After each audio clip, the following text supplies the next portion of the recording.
Hello, and welcome to Secure Talk, a podcast where we explore the critical world of information security innovation and compliance. I'm your host, Justin Beals, founder and CEO of StrikeGraph. Together with our expert guests, we'll provide you tools and tips to help your business thrive in the rapidly evolving cybersecurity environment. Hello, everyone, and welcome to Secure Talk. This is your host, Justin Beals. This week, we have a great guest with us, and we're going to talk a little bit about developing a cyber risk management practice.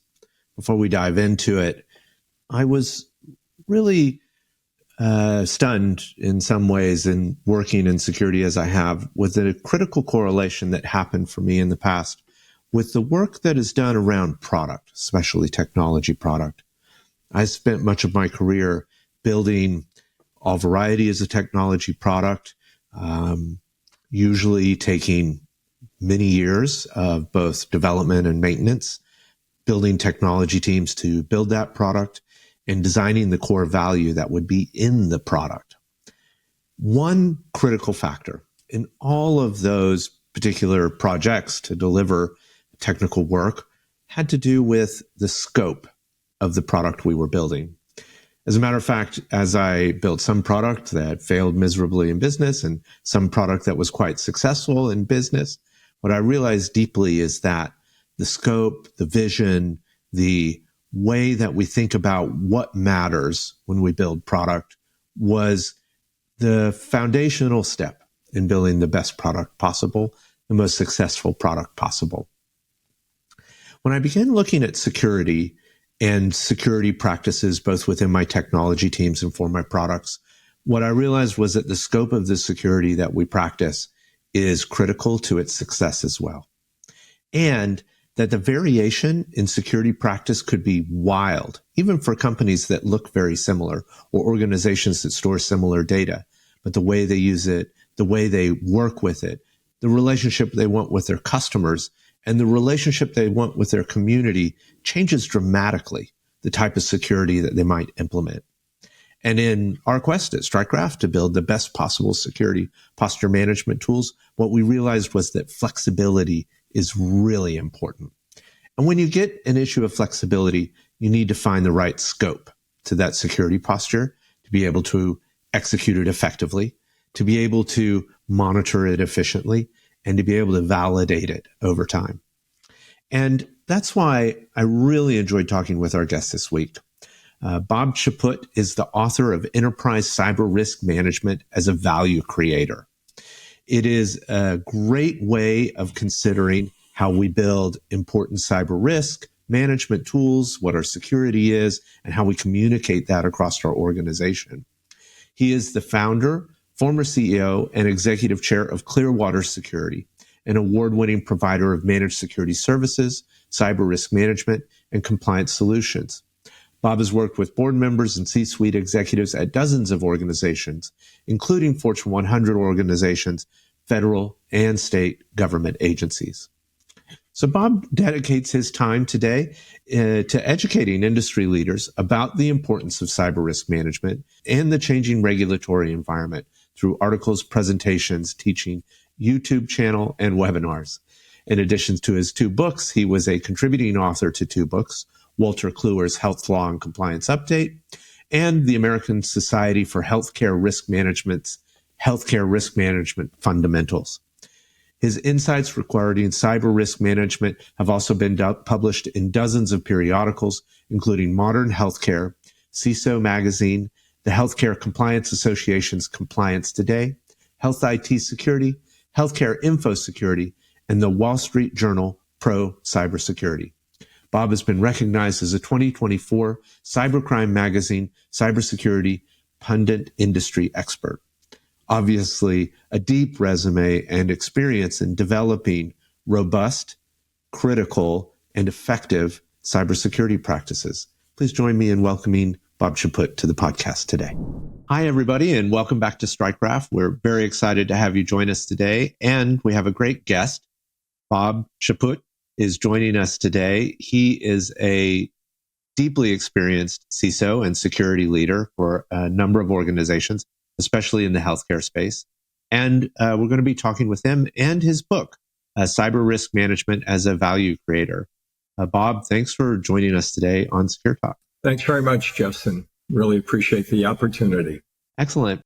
Well, Bob, we always love a little bit of an origin story, and we certainly have listeners that are young in career in the security space, and they like hearing about how our guests have met the achievements in their careers that they did. Could you tell us a little bit about how you got started in security and your expertise in the healthcare space? Sure. It goes back. Speaking of your young folks, many of them may not have been alive at this point in time, but it goes far as back as the mid 1980s, actually. I was working in GE. I was in a large data center. GE had developed its own internal disaster recovery facility. At that point in life, we all in security talk about the triad: confidentiality, integrity, and availability.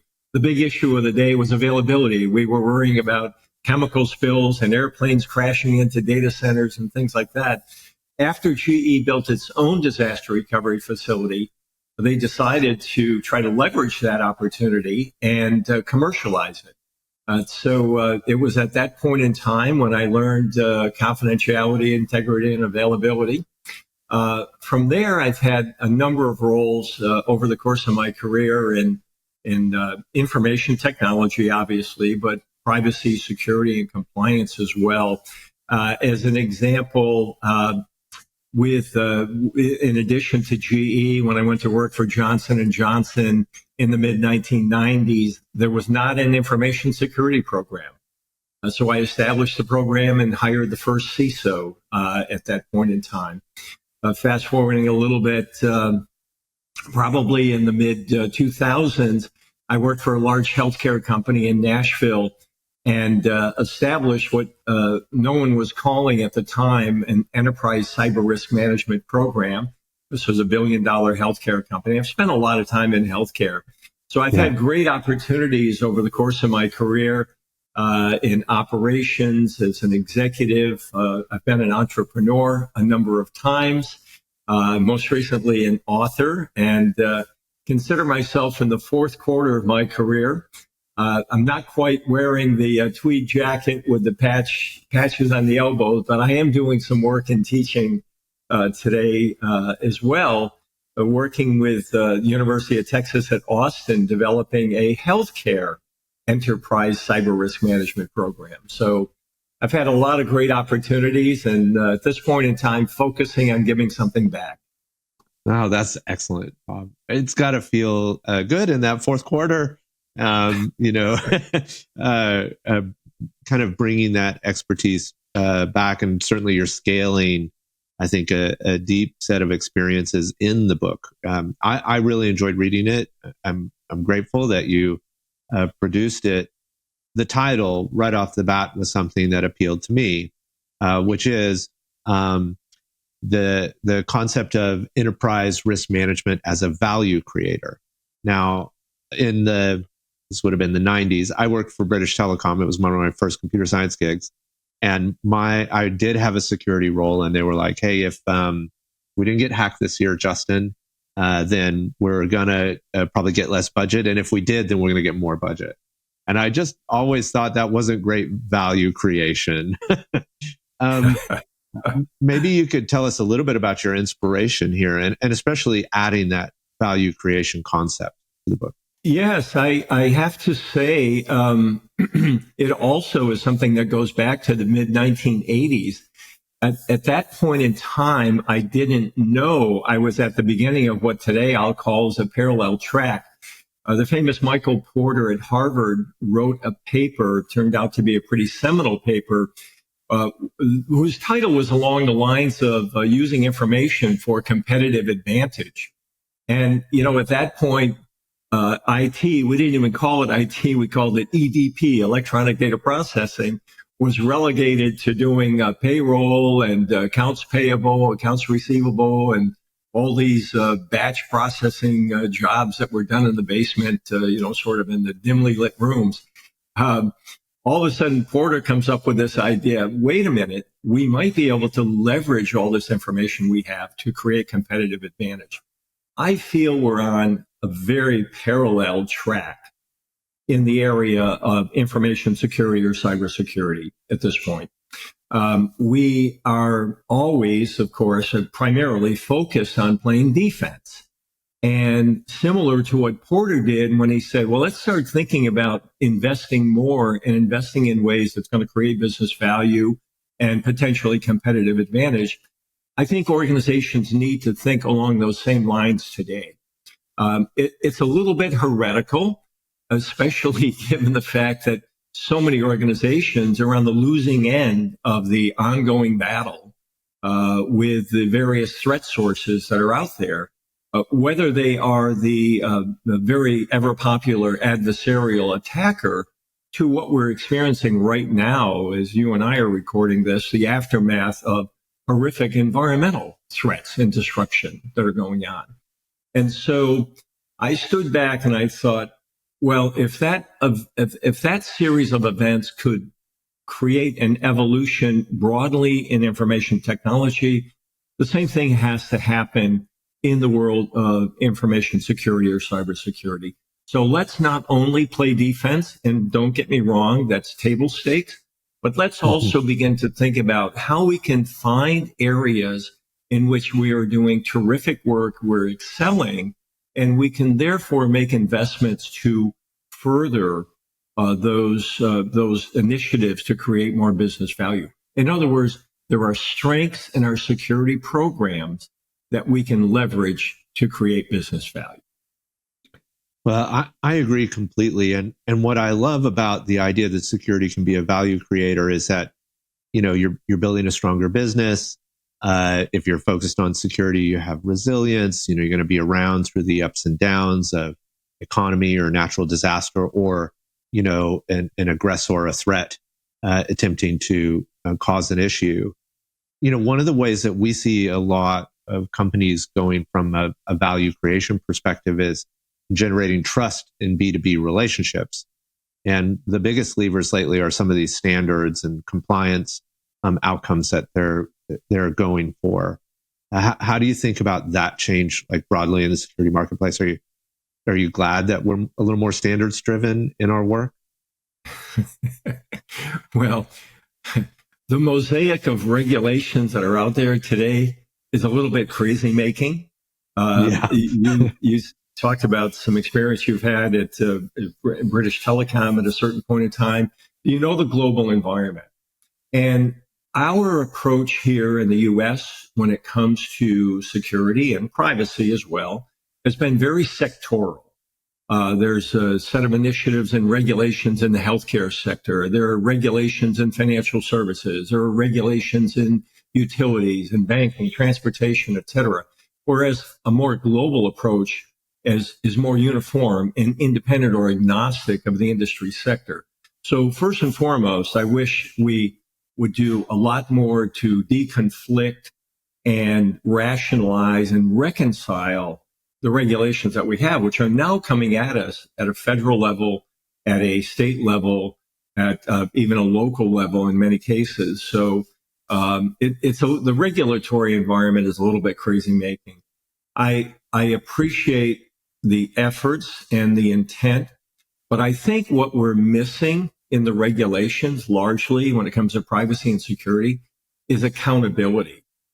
And I'll cite that in the following way, or provide an example of what I mean. Two examples, actually. One goes way back to my days in the mid-1980s when we built the disaster recovery facility for GE and then commercialized it. One of the things that enabled us to commercialize it was at that point in time, the Office of the Comptroller of the Currency issued a banking circular that said very explicitly, boards of directors will be personally responsible for a business continuity plan. Fast forward the tape roughly 20 years, and we had Sarbanes-Oxley Section 302, which said the CEO and the CFO are personally responsible each quarter for signing off on the controls that are assuring the integrity of the financial information that's being put forth.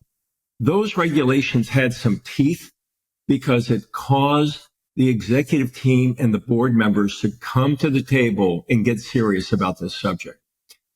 You cited, and my books reflected, a lot of my experience has been in healthcare. Yeah. It has been, notwithstanding the fact that the HIPAA regulation, the HIPAA law was signed into effect in 1996, the Kennedy-Kassenbaum Act, privacy rule in 2001, the security rule in 2003. Little has been done to comply with those regulations. There is now breaking news. Senators Wyden and Warner have recently dropped a bill that is called the Health Information Systems and Security Act, which would place, among other things, a requirement on the CEO and the CISO to sign off on. Now, this is going to be years away, and it's obviously has to go through a legislative and negotiating process. But we're now at the point where we're beginning to see some teeth put into it. So regulations, but really what I would like to see is more accountability built into these regulations. I love this because certainly I've worked at a lot of early stage startups in my career, and I think we're just so driven to get the product out the door, and there's a lot of expectations placed on the early stage startups where we will disrupt in a way, like we will look for disruption that we can help build our business and differentiate it. But I am always worried about the ethics of what we do because we're so driven on that singular outcome of growth that even they're not small businesses, but very large startups, can have a deleterious effect on, our community at large. Lots of times because there is no understanding of the ethics with which they need to behave until they're publicly traded. And by that time, they're so massive, that it's a lot of the bad behavior is baked in. Yeah.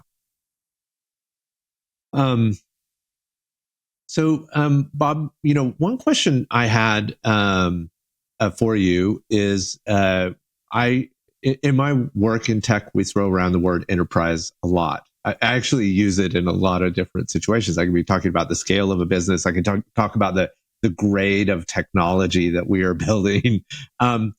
One thing that I think would be helpful is, do you see a big difference between enterprise cyber risk management as a practice, its development and implementation, and companies of different sizes? I do. I think there are some core requirements that really transcend the size of the organization. Okay. But when I think about enterprise cyber risk management, I think about it in a more strategic context that I do cybersecurity, if I may contrast those two. When I think about enterprise cyber risk management, I think about some really core capabilities at a strategic level that organizations need to build.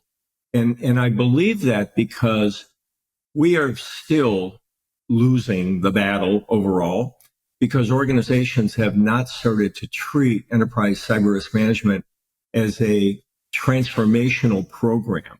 Too many are thinking about a cybersecurity project, right? And we all know projects have start dates and end dates, and you have a cake and coffee and everybody celebrates and you're done. That's not what we're dealing with here. And so when I think about critical elements of an enterprise cyber risk management program, I think about capabilities like governance. Who's making what decisions, how and when, using what data and facts? The classic people, process, technology dimensions, the right number of people with the right skill set, processes, policies, procedures, practices, technology. Like any aspect of any business, there are benefits that can be derived from using technology in this space. It might be a GRC solution as an example. And then last but not least, I talk about engagement. So the classic core requirements when people talk about transformation, people, process, technology, I bookend them with governance at the front end and engagement at the back end. And what I mean by engagement is the ever classic, this is not an IT problem. we are way beyond that. We are now dealing with issues that are existential to many organizations.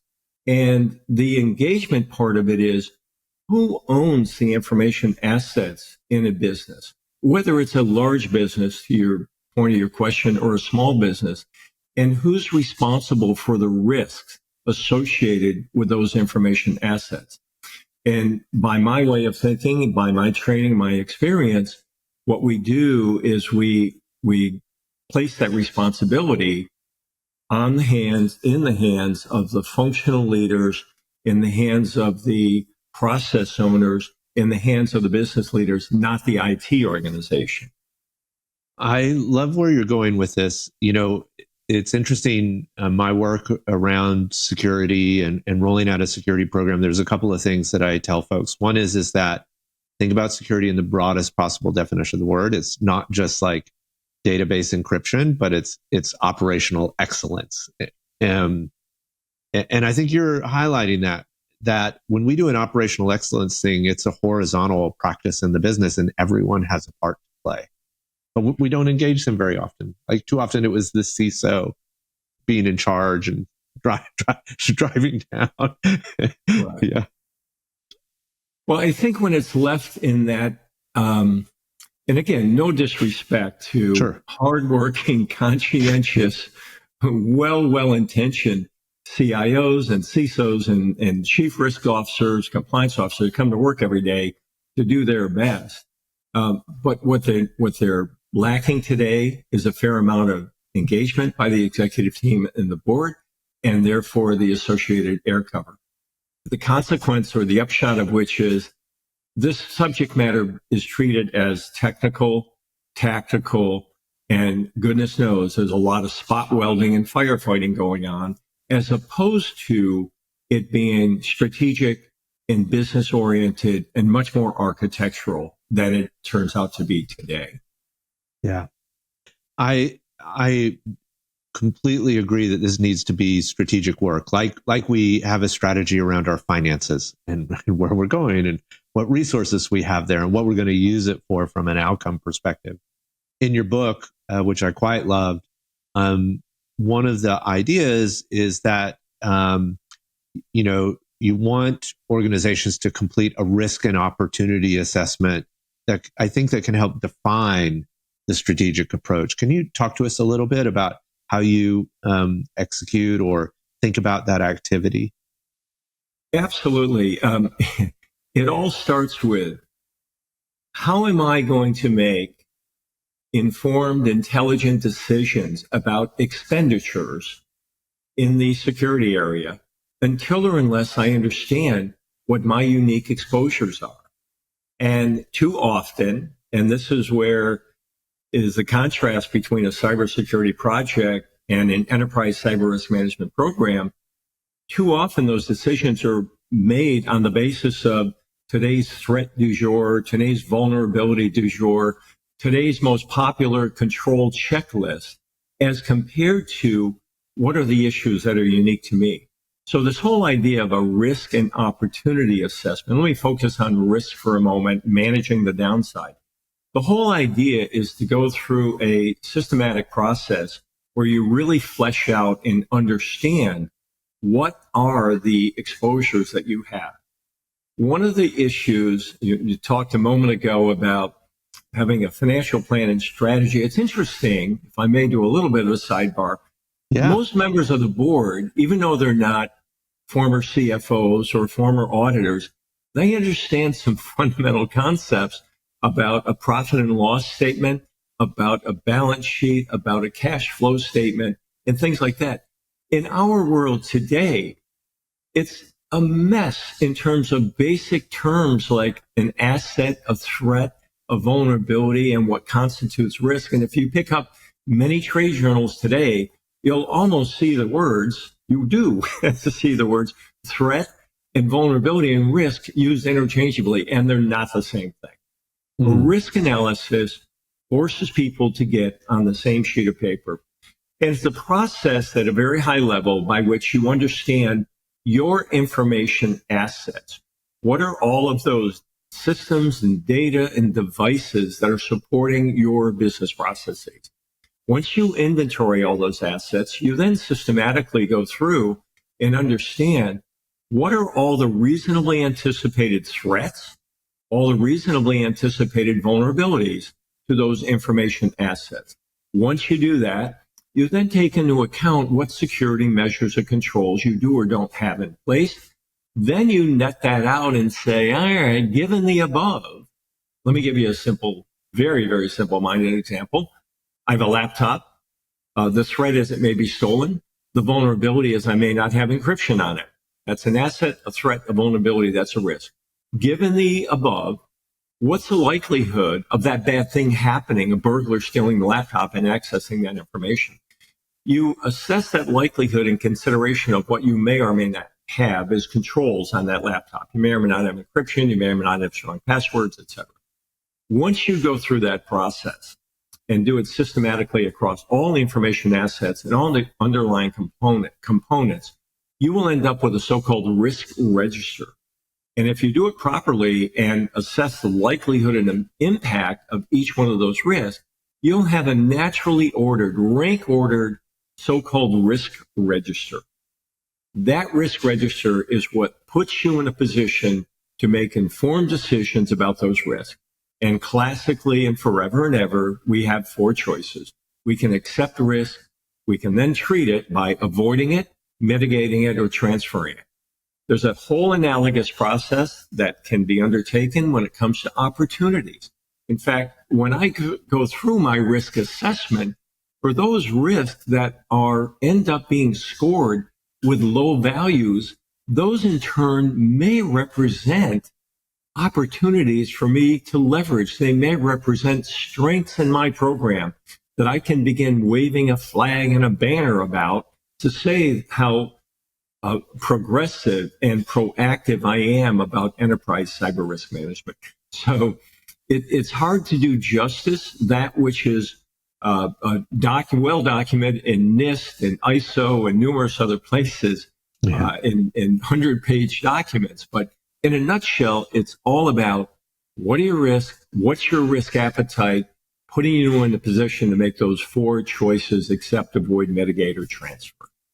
Yeah. I mean, some of the opportunities that I could see is that perhaps the expenditures on our security practices are misaligned with the most critical risks. So there's cost savings there, right? Like we might be spending more than we need to.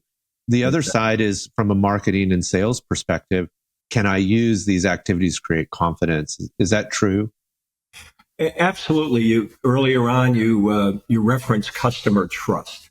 Mm-hmm. So, as I'm fond of saying, unless one has been on an interplanetary space mission for 10 years, you probably recall that Equifax had a major breach in 2017. Yeah. They cleaned house. The CEO, the CIO, the CISO, they brought in a new team. Today, fast forward to current time, today, Equifax publishes its annual security report. It got serious about this. It understood that brand loyalty and customer trust were at a critical low point, and something had to be done.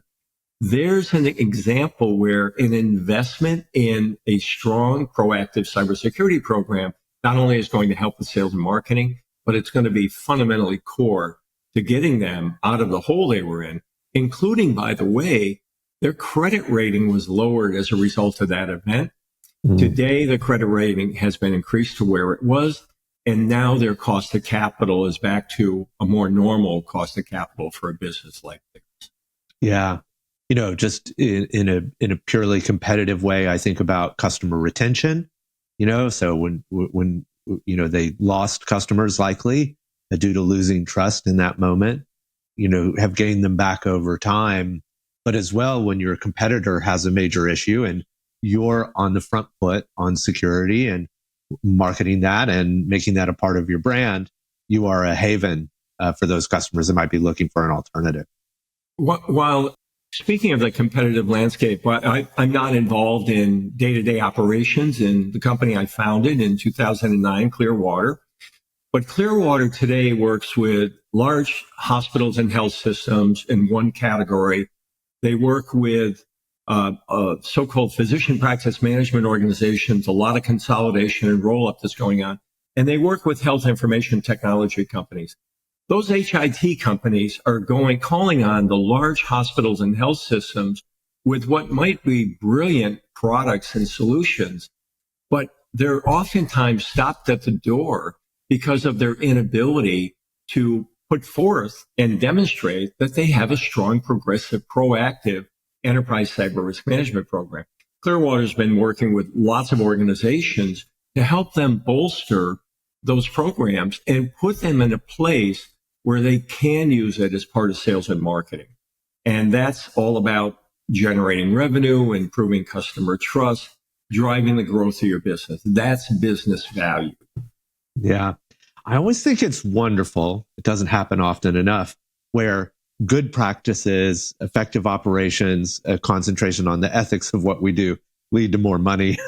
I wish it happened more and more. But it was one of the things that attracted me to this space. I thought, we can build a solution that helps people build a more resilient company that helps them get more dollars. Gosh, that's the kind of flywheel I want to see in our technological landscape, in our business landscape, in our cultural landscape. It's absolutely doable, and this is part of the change in thinking, which is exclusively focused in many organizations, in large part, on the negative, on the downside of managing the bad things that can happen, rather than thinking about how do we leverage the strengths that we have to create that business value. Yeah, absolutely. I read a complaint in your book, I share it, that too often we purchase cybersecurity tools before understanding why they might be valuable to the business. And in your book, you illuminate a practice you call the ECRM budget philosophy. Can you tell us a little bit about what a budget philosophy is and how to utilize it inside an organization? Yeah, sure. It's really not that complicated. It's all about thoughtfully deciding how you're going to fund your enterprise cyber risk management activities. And I mean, it could be as dumb, pardon me, but it could be as dumb as the executive team saying, what are you talking about? Our CIO needs to figure this out. And she already has an inflated budget. So just go away and do it. It could be, and it's not typically one sentence, but I exaggerate to make a point. It could be as progressive as along the lines we spoke a moment ago. We view cyber risk management as a value creator and as a path towards creating competitive advantage.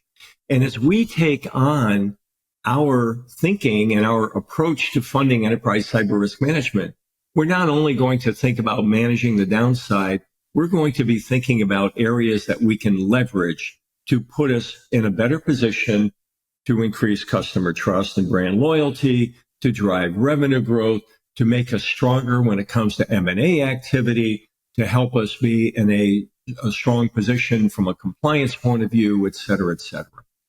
Now, to get there, and I won't detail it all here, but what I tried to do in the book was to present a number of what I call maxims, some basic points around which an organization should have some good debate and discussion. So as an example, one of the maxims came out of Citibank, and their philosophy that was expressed by their chairman. We regard this as part of the ordinary course of doing business. This is not something extra. This is as fundamental to people need computers and desks and lights to be able to do their work. That's one of the maxims. Another maxim is we're going to base this on understanding our risk. And we talked about that a moment ago. This is a risk-based expenditure, and not something we're going to do willy-nilly. Another maxim is a security by design. We have so many organizations that are implementing new technology solutions, and security and privacy are an afterthought. So what I encourage people to do in the book is to go through a half a dozen of these maxims and kick them around with the appropriate audience and the executive team notably, and ultimately that team presenting it to the board and saying we've really thoughtfully developed our ECRM budget philosophy based on these kinds of maxims, if you will. I thought this was such an incredible tool, having worked in a lot of consensus-driven situations, especially when you're building large platforms for an organization. You know, everyone has to get buy-in that they're getting what they want out of it. And if you get too far in the details without a high-level agreement, it can really derail because people will complain about a single expenditure. That's what attracted me to this, because if we can agree that a maxim is that we're going to be risk-centric about where we spend money, then when I say as a CISO or a leader on the budget side, hey, this is our risk, that's why we're spending money in it, I don't have to explain that. We all agree. This is what we're doing, right? Yeah. And it's that a priori agreement that is going to facilitate the more intelligent, informed approach to enterprise cyber risk management. Yeah. You have this quote in your book, in my work with CIOs and CISOs, I too often hear about efforts to build all or part of their ECRM program or strategy within their respective teams, then be shared with the rest of the organization. And you have basically pushed hard in the book that actually it starts at the consensus building first. Yeah, many people have said it, and not just me, but it has to be a team sport. Yeah. Everyone in the organization has skin in the game, from the board, and maybe it's the entire board or committee, the audit committee, the compliance committee, the risk committee, to the executive team, to the next level of management, down to and including people in the engine room, so to speak, people on the front lines. I remember working with an organization that had an epiphany and said, I know what we'll do. We're deputizing every individual in our organization as a privacy sheriff or as a security sheriff. The tone was set at the top that enabled that to be promulgated through the organization. So creating this team sport or creating the right level of engagement, a big part of it is at the front end with governance. That's the question of who's going to make what decisions, how and when, using what data and facts as it relates to these cyber risk management issues. And at the other end, on my 5-step process of governance, people, process, technology, and engagement, how do we assure people are going to be engaged? Well, that's about ownership of this application or this information system rests with this functional leader, whether it's the chief operating officer, it's the chief financial officer, whomever. So that's part of it. But the other part of it is building security measures and objectives into individuals' management by objectives or performance goals, however the organization may operate. There's an organization in Australia that had a cyber event, the upshot of which was compensation was withheld from various members of the executive team because of that event. Now we're talking about accountability. Now we're sinking teeth into it. And I don't mean to be punitive about it, but if we really are going to encourage this to have engagement and for it to be a team sport, those are some of the mechanisms that we need to employ. Yeah. I mean, certainly from a people management perspective, I like to say it's 80% carrot, 20%, stick. Just keep motivation high. But there also has to be, and if we don't perform well on the other side, then there has to be well, at a minimum, a change or a consequence to what happens.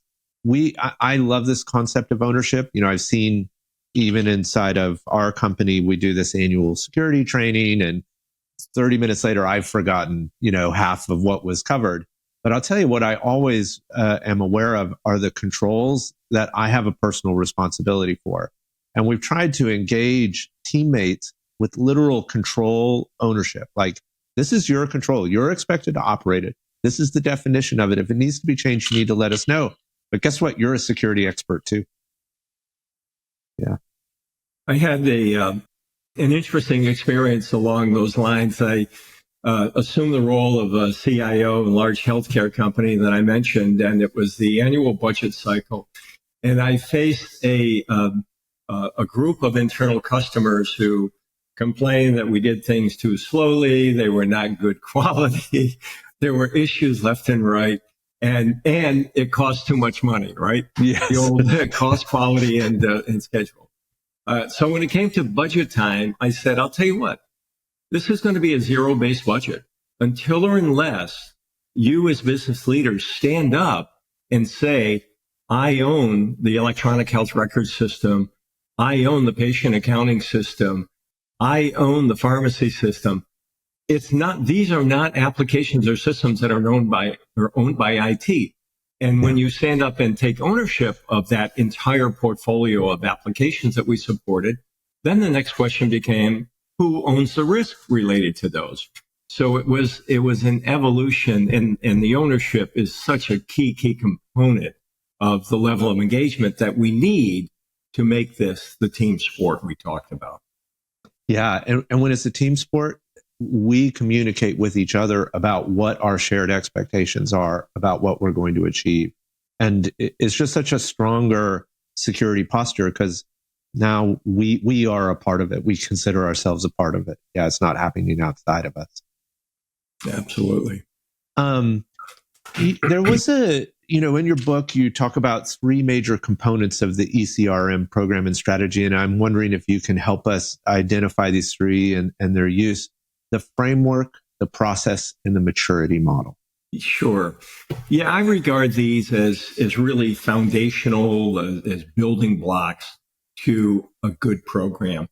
So the framework basically is a mechanism or a tool to help you articulate what your desired outcomes are and what it is you're trying to achieve with your enterprise cyber risk management program. My classic go-to tool and recommendation is the so-called NIST cybersecurity framework.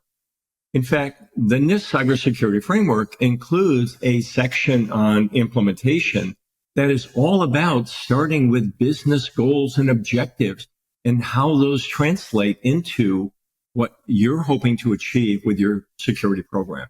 So number one is the framework, and think about that as your articulation of what you're trying to achieve. Number two is the process. How are we going to go about achieving those goals and objectives that we just communicated or articulated by way of our work with the framework? And my go-to process, I'm a huge fan of everything the NIST, the National Association, the National Institute of Standards and Technology has done. And they're a compendium of great documents. Process-wise, I would start with something called NIST Special Publication 800-39, which is about information risk management. In that, they articulate a four macro step process. Frame your approach to doing risk, hence the framework. Assess your risk, respond to your risk, and monitor your risk. That's the process. If the framework is about what we're trying to achieve, the process is about how we're going to go about doing that. And then last but not least is this notion of a maturity model. And this is the third component. Maturity model is really, in plainer language, how are we going to get better and better at this? It is about process improvement. In this particular case, process improvement around your enterprise cyber risk management process. And the maturity model, there are many of them out there. For those of us who have been in software engineering, software development, or familiar with CMMI, capability maturity model integrated, which came out of Carnegie Mellon years ago. The ISACA group using COBIT has a maturity model that's adaptable. I don't know of a pure play NIST maturity model for cyber risk management, but I have found organizations, and in fact, Clearwater, which I mentioned before, has done a great job at adapting both of those tools to be used as the basis of a maturity model. But fundamentally, it gets to how are we getting better and better? So number one, framework, what are we trying to achieve? Number one, process, how are we going to go about doing it? And number three, maturity model. How do we get better and better at this? Continuous process improvement, if you will. Yeah, absolutely. I was wondering, with the time that we have left today, I wanted to dive into one aspect of security broadly a little more deeply, and I think it's something you've probably had some unique perspective on, having managed large businesses that have a lot of vendors that they're working with. So I think third-party risk management is the term du jour. I certainly, as a vendor in a space, filled out a lot of self-assessment questionnaires over time, to just, I guess, give a perspective on what we did. That I don't think was precise enough. And I would have customers like Goldman Sachs that would literally audit, our technology before they do an adoption. And then we've really moved into some more like standardized assessments lately. But I still think that buyers are just struggling to trust these assessments. Do you have any thoughts on the future of, third-party risk management, or if you could wave a magic wand, what you'd like to see in this realm? Yeah, well, I'll start out by giving you a little personal example. Call it karma. So I mentioned early on, I created the program and hired the first chief information security officer in Johnson & Johnson. Fast forward the tape to the days when I founded Clearwater. I was trying to earn the business of Johnson & Johnson, and I get this 154-page security policy and procedure, which was basically 154 pages of controls, to which they said, respond to each of these and tell us how you're doing this. Yeah. Ironically, I'm the one that started it. It's tough. It's crazy making. And yes, there's been some moves towards some standardization in some of these assessments, but it's really still a mess. I feel the pain. I understand the question, understand the issue. I think the solutions end up involving a handful of critical things. Number one, I'm going to use the word legitimate and meaningful certifications. Yeah. There's some head fakes out there, and I won't name names. I'll protect the innocent. But there are some also very respectable certifications out there. For example, if you want to do business with the government, FedRAMP. Yeah. And then an emerging requirement in the defense industrial base is a so-called CMMC, Cybersecurity Maturity Model Certification. That, by the way, as a sidebar, is starting in the DoD, one of the departments in the executive branch of government. But stay tuned. I see that promulgating around in other agencies within the federal government. So we have a lot of customers that are doing CMMC right now. Yeah, absolutely. And it's not perfect. None of these are perfect, but it's nuts and bolts and gets at, obviously, in special publication 800-171 following 800-53. Sorry to talk gibberish for people who don't know those, but it's pretty solid stuff. So number one is legitimate and meaningful certification. Number two is contractual language, and contractual language ranging from a requirement that the vendors provide proof of a solid, progressive, proactive cyber risk management program. Another aspect of the contractual obligation should be around notifications, as an example. And the third area is, and I know there's a lot of work in this in various industry sectors, but it's around information sharing. And that gets a little dicey at times because of the competitive landscape and who wants to raise their hand and say, I've been hacked because I had this ridiculous vulnerability. but I think that's part of it. I think that we talked about regulations before, but I'll make the point again. As this matter of third-party risk management is affected by regulations, we really need to rationalize and deconflict and reconcile this mosaic of global, federal, state, et cetera, regulations that are out there. Yeah. Well, this has been an exceptional conversation, Bob. I want to just share with my listeners that I really enjoyed. It's going to sound weird reading your book. It's certainly one of the things I deeply enjoyed about it is not only do you have a high level perspective for very large organizations on the process, but they're all along the way that were very pragmatic. You know, do this. Here's an example of how to do it well and what to look for as an outcome. And in a way, a technical manual for being able to achieve a great enterprise cyber risk management practice inside your business. Tell us just briefly, would love to learn a little bit about where Clearwater Security is going for you and the business. Yeah. Yeah. Well, in a nutshell, as I alluded, I founded the business in 2009. And I'll be very, very frank about it. Everybody wants to talk about this big genius business plan and that they did the walk in the woods and pontificated. And no, I was waiting for my wife to retire. And the High-Tech Act was passed. And former friends and colleagues called and said, yeah, it looks like they're putting some teeth into the HIPAA regulations. Can you help us? And I'd say, well, what do you need? And they'd say, well, this, that, or the other thing. I'd say, I think I can do that. It started out with me and my laptop and my knapsack, schlepping around, doing whatever people needed to have done. And I got to a point where I developed some good intellectual property and wanted to SaaSize it. I hired a former friend and colleague. We developed some web-based applications. At that point, the vision was no greater than sitting on the beach, watching PayPal ring as somebody subscribed to the next subscription.